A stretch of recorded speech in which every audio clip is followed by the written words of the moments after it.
de Roberto es que desde muchos años trabaja en el campo de derechos humanos, es parte de diferentes organizaciones en Italia, especialmente quiero subrayar la comunidad de Sant'Egidio de Roma, que de repente muchos de ustedes conocen, que se ha involucrado en un importante proceso de paz aquí en este continente como de Guatemala. El doctor va a presentar esta ponencia desde la justicia restaurativa hacia la atención integral para menores en conflicto con la ley. Gracias.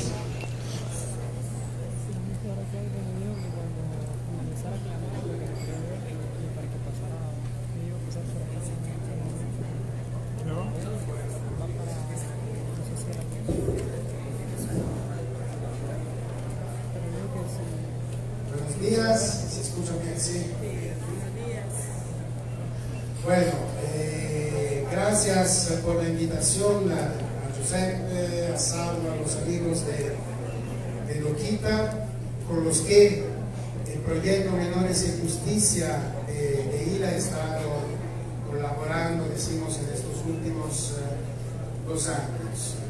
Y estoy contento, es un honor para mí, para nosotros estar aquí, ver que en Honduras hay efectivamente estos espacios donde sociedad civil, las organizaciones de sociedad civil, las instancias del sistema de justicia y las instancias, decimos, del Estado puedan intervenir.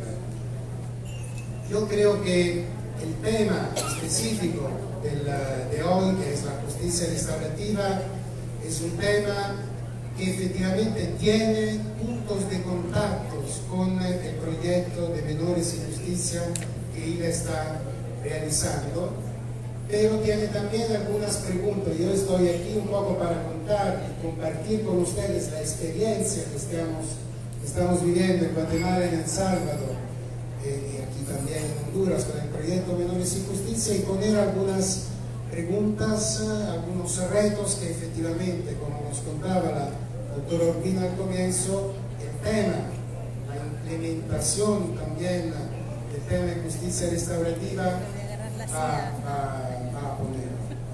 Antes que todo, entonces, solo para los que no nos conocen, y creo que aquí son la mayoría, ¿qué es el ILA? El ILA es una organización internacional italo-latinoamericana, que es un organismo internacional e intergubernamental de Italia, nacido en Roma en 1966, pero con todos los estados de Latinoamérica que forman parte, decimos, de nuestros consejos consultivos. Entonces, ILA es como un puente entre Italia y América Latina. Y además de todas las actividades que realiza como organización internacional, también realiza proyectos de cooperación, donde también Italia puede compartir su expertise. Entonces, en este sentido, el tema de la justicia penal juvenil es un tema donde Italia tiene, decimos, cierta expertise por las metodologías que está aplicando. Italia es bastante conocida no tanto por las estructuras, no tanto por decimos, los recursos que el Estado pone, sino porque todo el sistema está fundamentado sobre el acompañamiento a los menores de edad. Todo un acompañamiento, decimos, es fundamental. Entonces, desde cuando hemos empezado este proyecto, hemos identificado algunas áreas, evidentemente, que son comunes, algunas problemáticas que son comunes entre Guatemala, entre El Salvador y entre Honduras. Y estas son temáticas que ustedes conocen, decimos, más que yo, que es la difusión de la violencia, que realmente en estos últimos años ha afectado, después del final de los conflictos armados, ha habido una difusión de la violencia común y del crimen organizado, con la presencia también de la violencia de maras y pandillas. También la debilidad institucional y financiera de las políticas de prevención es algo que desgraciadamente comparten los países del Triángulo Norte, así como la debilidad de sinergias y colaboración entre estados y sociedad civil. esta actividad de hoy es algo que por suerte va en contra, decimos, de esta debilidad. Pero efectivamente no siempre es fácil, o normalmente no es fácil encontrar buena colaboración entre las instancias del Estado y las organizaciones de sociedad civil en un tema delicado como es la justicia penal juvenil. Y otro punto que creo es uno de los puntos que nos interesa hoy es exactamente el hecho de que en los tres países existe una población juvenil que al mismo tiempo es víctima de la violencia. Escuchábamos antes los datos con respecto a Honduras. En Guatemala también la mayoría, decimos, de las personas involucradas como víctimas de hechos de violencia son jóvenes. Pero al mismo tiempo hay sectores amplios de la población juvenil que está involucrada, decimos, en hechos de violencia, que cumplen, que delinquen, decimos, que cumplen hechos de violencia. Y esto entonces es el primer reto, el primer desafío que creo y siento tener con respecto a la identificación e implementación de una política o de una ley de justicia restaurativa, es el hecho de que con respecto a la población juvenil, decimos, hay, y no es fácil, al mismo tiempo jóvenes que son víctimas y jóvenes que desde víctimas se han convertido en victimarios. Y esto entonces es una de las líneas, decimos, más delgadas que nos hemos encontrado a trabajar. Y también para la justicia restaurativa creo es un desafío. ¿Qué significa este encuentro entre víctimas y victimarios cuando muchas veces los mismos jóvenes llegan de una realidad donde por diferentes razones han sido víctimas de abandono y después se convierten, decimos, en victimarios? Entonces las consecuencias es claramente la debilidad y al mismo tiempo, pero la prioridad, que significa también la importancia que los estados, que los gobiernos apoyen con voluntad política los sistemas de justicia penal juvenil. Yo estoy hablando de mi proyecto, estoy hablando entonces de sistemas de justicia penal juvenil, donde pero creo que hay puntos de contacto con la justicia restaurativa. Y esta es la demostración, decimos, que repito, ustedes conocen muy bien, de lo que genera, lo que causa muchas veces elementos en el que los jóvenes son al mismo tiempo, decimos, se convierten desde víctima a victimario. El ciclo de la violencia de los adolescentes en conflicto con la ley penal, o mejor dicho, ciclo de abandono que muchas veces estos jóvenes han tenido, la demostración, decimos, de, bueno, no sé si ahí se puede leer que va desde los abusos que han recibido en sus casas, al abandono escolar, el hecho de vivir en áreas, decimos, sin ningún tipo de alternativas, sin ningún tipo de ofertas de socialización, son los que casi condenan estos chicos a entrar después en el circuito de la justicia penal juvenil. Y entonces, frente a todo esto, de nuevo, el reto, el desafío para la justicia restaurativa es cómo poder interactuar entre víctimas y victimarios, entre jóvenes que han sido víctimas y que después se transforman, decimos, decimos, autores, decimos, responsables de hechos delictivos. Entonces, existe una problemática específica, hay problemáticas, decimos, especializadas en los tres sistemas de justicia, la necesidad de colaborar con coordinación interinstitucional, la necesidad, por ejemplo, de la especialización, de fortalecer la especialización, los programas de formación especializadas para jueces, equipos multidisciplinarios y operadores de justicia. Esos son todos los temas que nuestro proyecto está tratando de intervenir y fortalecer.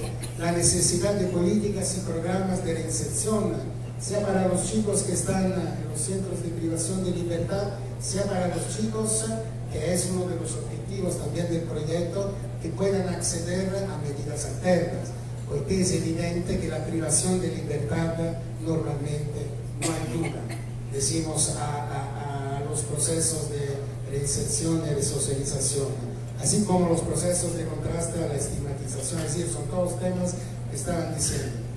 Pero tal vez aquí también lo que yo creo que es útil, decimos, subrayar, es que también para los sistemas de justicia penal juvenil es necesario reinventar, reconstruir nuevos modelos de atención integral. Y es lo que nos estamos realizando y trabajando, por ejemplo, en Guatemala. Propio para evitar, esto también lo siento para sus vistas, pero no entraban, decimos, no se ve muy bien, pero ahí se los voy a ver yo. Estos son los 4 modelos, y antes la doctora Urbina nos recordaba cómo muchas veces los modelos actuales de los sistemas de justicia penal juvenil están construidos sobre modelos retributivos, donde a veces se añade un modelo rehabilitativo. Los modelos retributivos son, para decirlo de manera, decimos, muy simplificada, te encierro y tiro la llave. En el sentido de que hiciste eso y el Estado te tiene que condenar, te tiene que, con el pequeño particular que para la justicia especializada juvenil, hasta la sanción tiene que tener una finalidad reeducativa. Con los adultos el discurso es un poco más complejo, pero entonces el modelo retributivo y el modelo rehabilitativo significa que al encerrarte a veces si entiendo que tú tienes algún tipo de adicciones o algún tipo de patología, y entonces el chico en conflicto con la ley que cumple algún tipo de delito normalmente es considerado un chico que tiene problemas patológicos y que necesita algún tipo de programas, decimos, de rehabilitación. Es evidente que los sistemas en Guatemala, en El Salvador, en Honduras me los tendría que confirmar, pero por lo que he conocido en estos 2-3 años, evidentemente también se ha construido estos sistemas sobre el modelo retributivo y el modelo rehabilitativo. Evidentemente hay que construir, cambiar la forma, cambiar el chip, no solo de las personas que trabajan en esto, el chip de las instituciones que trabajan en eso, y evidentemente el modelo restaurativo para mí es una parte importante, pero no única, porque además del modelo restaurativo después está el reto de construir un modelo de seguridad dinámica donde evidentemente la atención a la víctima, la interactuación con la víctima se pueda también complementar con una dimensión más amplia, porque muchas veces en mi visión, en nuestra visión, la comprensión, la asunción de responsabilidad del menor de edad, por ejemplo, hasta entender el daño que ha hecho con respecto a una víctima específica, puede ser el último tramo, puede ser el resultado de condiciones que se han estado generando. Pero estos adolescentes, estos chicos y estas chicas muchas veces tienen que reconstruir una relación que se ha roto, antes que todo consigo mismo, antes que todo con su entorno más pequeño, con su familia. Antes hablaba también de la comunidad. Entonces yo creo que en este sentido, en los sistemas de justicia penal juvenil, en los modelos que se están construyendo, basados sobre todo o sobre medidas alternas, entonces sobre programas, participación en programas que sean alternativos a la privación de libertad, o también adentro de los centros de privación de libertad para los delitos más graves, es importante que los adolescentes puedan, que los menores de edad puedan participar en programas que les ayuden a ir reconstruyendo esta relación consigo mismo, con su entorno, con su familia, con su comunidad. Y ahí entonces yo creo, se construyen las condiciones para que pueda haber también una comprensión y una disponibilidad entonces a, decimos, a reparar el daño hacia víctimas específicas, aparte todo el trabajo con las víctimas, claramente, que tampoco es muy fácil, hay que hacer todo un trabajo de reconciliación, se podría decir. Entonces, estos modelos, el modelo restaurativo, el modelo de seguridad dinámica, que necesita una construcción de una red mucho más amplia, creo que son el reto para los sistemas, no solo para que construir un sistema al lado del sistema de justicia, sino un desafío, un reto para los sistemas de justicia penal juvenil en sí. Y entonces lo que hemos estado, y ahora voy, no sé cuánto tengo, pero hoy decimos sintéticamente, hemos estado en estos últimos meses en Guatemala con la mesa técnica, la mesa de alto nivel de justicia penal juvenil, construyendo un nuevo modelo de atención integral, ¿no?, que de alguna forma requiera este tipo, decimos, de cambio de actitud, de cambio de paradigma, identificando problemas, con un diagnóstico de problemas del sistema, y ahí yo no le he puesto Guatemala, pero podría ser también El Salvador, o podría ser también Honduras, hacinamiento y encierro permanente. El problema no es solo cuando los chicos están demasiados, decimos, encerrados en espacios pequeños, sino cuando están encerrados sin hacer nada. Esto es una de las cosas peores, decimos. Desgraciadamente eso. Bueno, es algo que en Guatemala con fatiga está empezando a cambiar. La debilidad de la formulación de los perfiles. Esto es otro tema que yo creo ayudaría también a la implementación de decimos, de un sistema de justicia restaurativa, porque muchas veces los nuevos modelos de atención tienen que servir a identificar, a conocer, a comprender los chicos. Demasiadas veces un chico que entra en el sistema de justicia penal juvenil se quedan como desconocidos, porque después de la primera entrevista de media hora o no hay manera, o no hay personal, o no hay tiempo para construir un perfil psicosocial que tome en cuenta, decimos, todo el contexto. Entonces, el juez muchas veces, cuando tiene que llegar al juicio, tiene que construir una sanción idónea, bueno, decimos, se fundamenta sobre sus capacidades o sus percepciones. En cambio, se tiene que construir un sistema, decimos, previo al juicio, con la colaboración de los equipos multidisciplinarios del organismo judicial, de la defensa pública, del Ministerio Público, para que estos chicos realmente sean conocidos y este, decimos, perfil sea la primera base fundamental para la construcción de un plan de vida, de un proyecto socioeducativo que sea realmente, decimos, el motor del nuevo proceso de cambio de los adolescentes. Entonces, hay que pasar del paradigma de seguridad retributiva hacia una seguridad dinámica, que incluye también la justicia restaurativa, la insuficiencia de los programas sostenibles de atención integral y una débil comunicación entre equipos multidisciplinarios. Y entonces este proceso, que ha durado más de un año, está en su fase, en su recta final.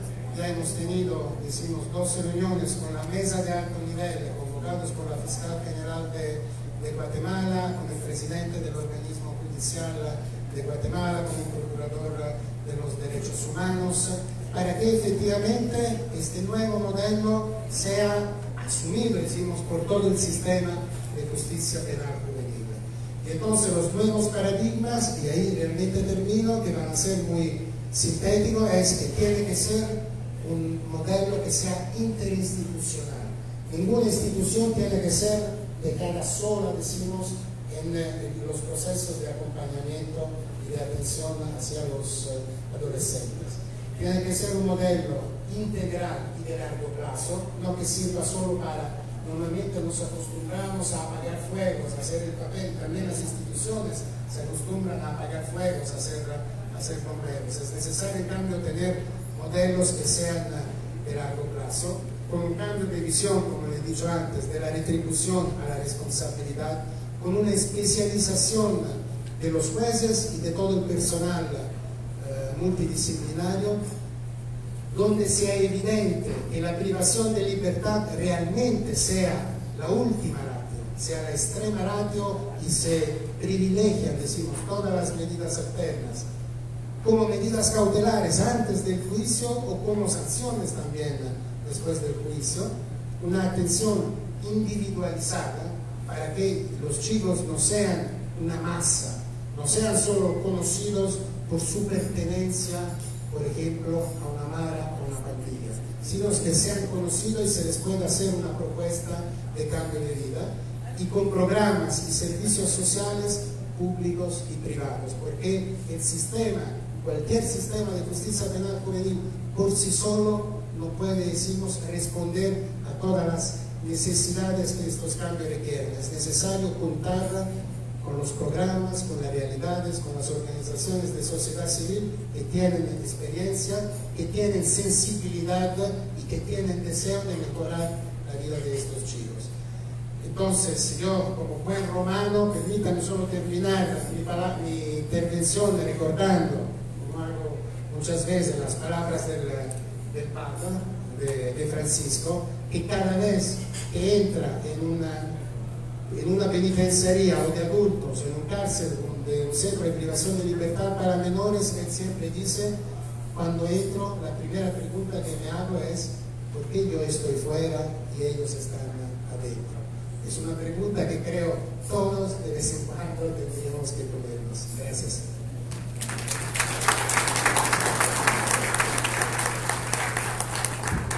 Gracias Roberto, muy importante su perspectiva. Está manejando un proyecto a nivel regional. Yo espero que el capítulo de Honduras se enriquezca de experiencia y de actividades.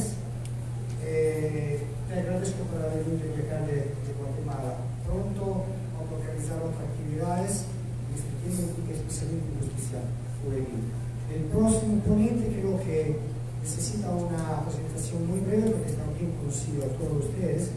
José Guadalupe Ruelas, que es el director de Casa Alianza, es ganador de diferentes premios de conocimiento, más que los cantantes, en derechos humanos, en defensa de los niños, en todo. Entonces, aquí la palabra y gracias por participar con nosotros.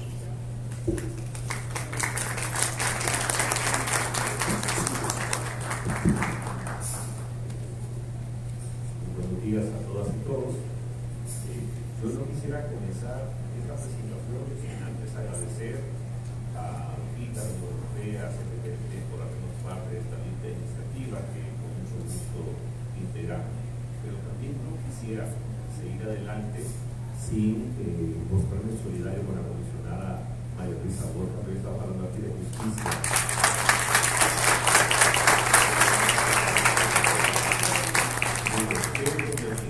Para usted, la defensa y la lucha por la verdad es siempre muy importante.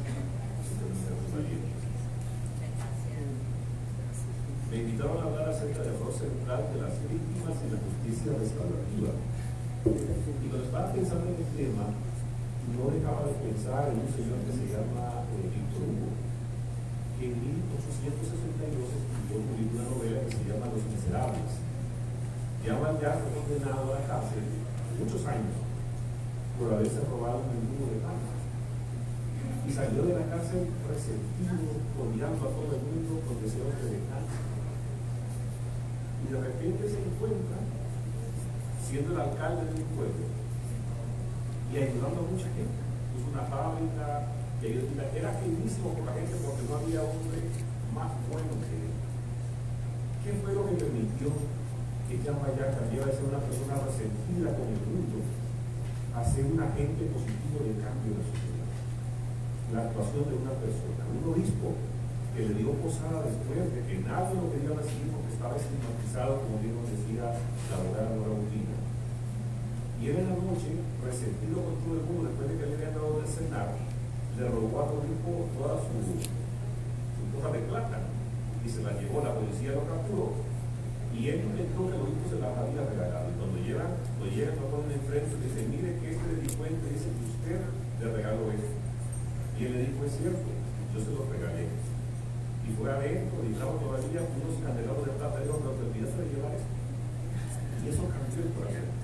restauró, lo hizo cambiar su forma de sentir, su forma de creer, su forma de pensar y su forma de actuar.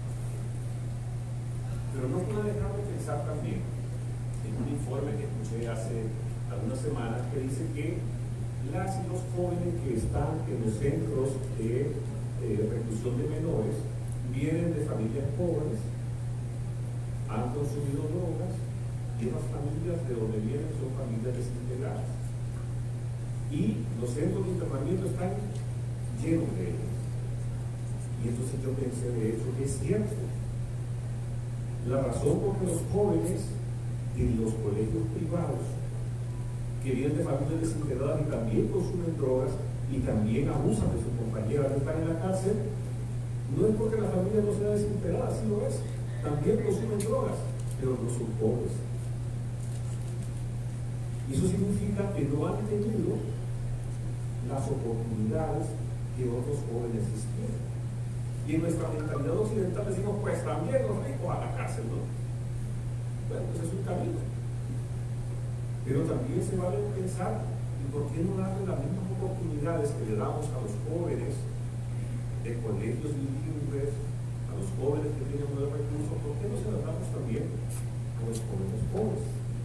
De eso se trata, en parte, por una parte de la justicia restaurativa. Howard Shore dice, bueno, lo que ustedes ven ahí, las víctimas necesitan de reparación, confort, reivindicación, empoderamiento, especialmente encontrar significado. Pero voy a volver a repetir todo porque hay 4 ideas centrales que quisiera rescatar del tema de justicia restaurativa. Una es que la ofensa, el daño es a las personas.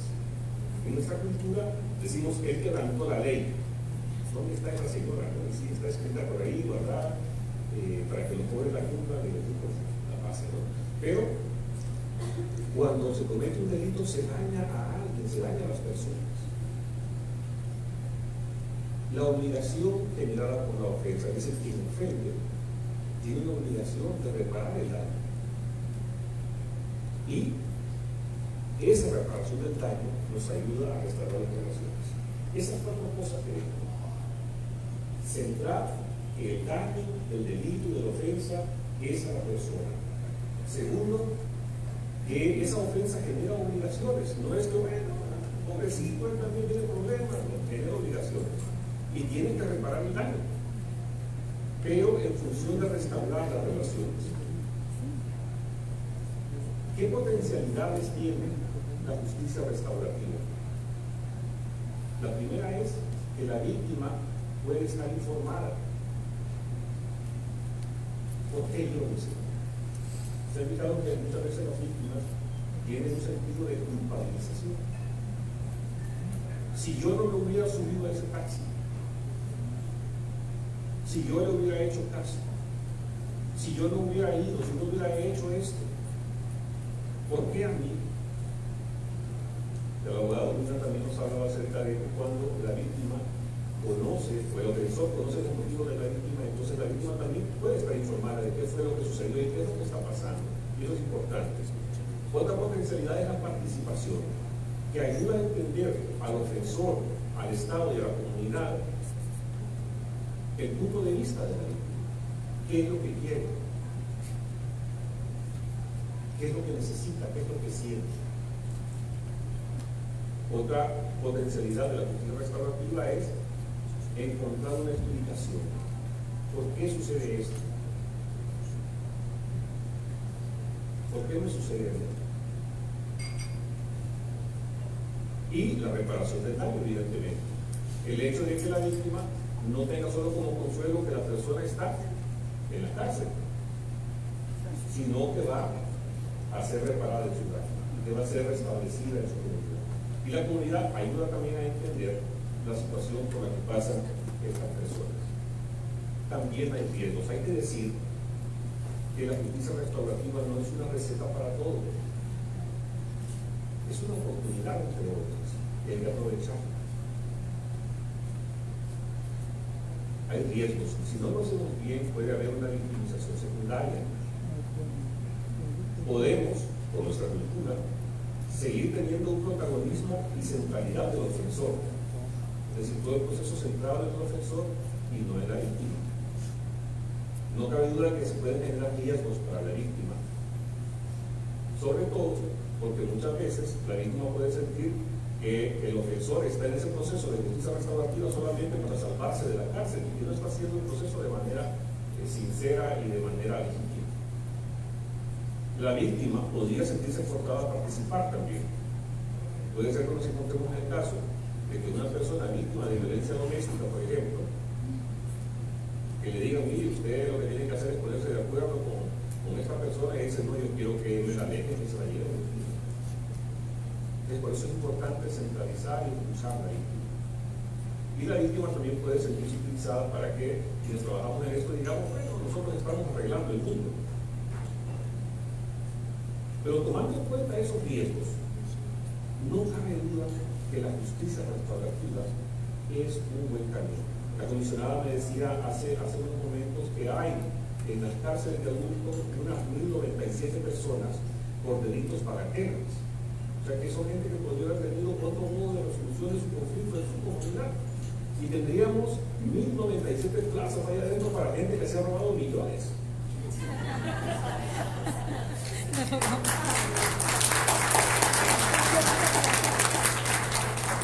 Hay muchas que hacer comparación. Dicen que se llevaron como 7.000 millones de lempiras del Seguro Social.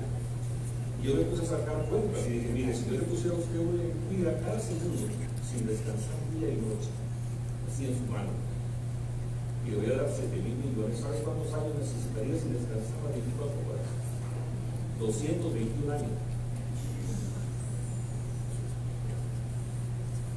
Y ahí sí, ¿verdad? Hay que llevarlos a otro lugar, hay que hablar con ellos, hay que exponerlos. Esta es una oportunidad que tenemos, pero necesitamos más que la buena voluntad. Necesitamos cimentar esta oportunidad. Y la forma de cimentarlo es hacer, construir y lograr que se apruebe una ley de justicia restaurativa. Y ese es el proyecto, esa es la invitación. Todas ustedes están invitadas y invitados a ser parte de un proceso en que debemos abrir una pequeña ventana de oportunidad para la justicia en nuestro país. Para que en lugar de tener gente resentida con el sistema que está dispuesta a desplicarse otra vez, tengamos personas que estén capaces a resarcir el daño y a integrarse a la sociedad de manera positiva. Muchísimas gracias.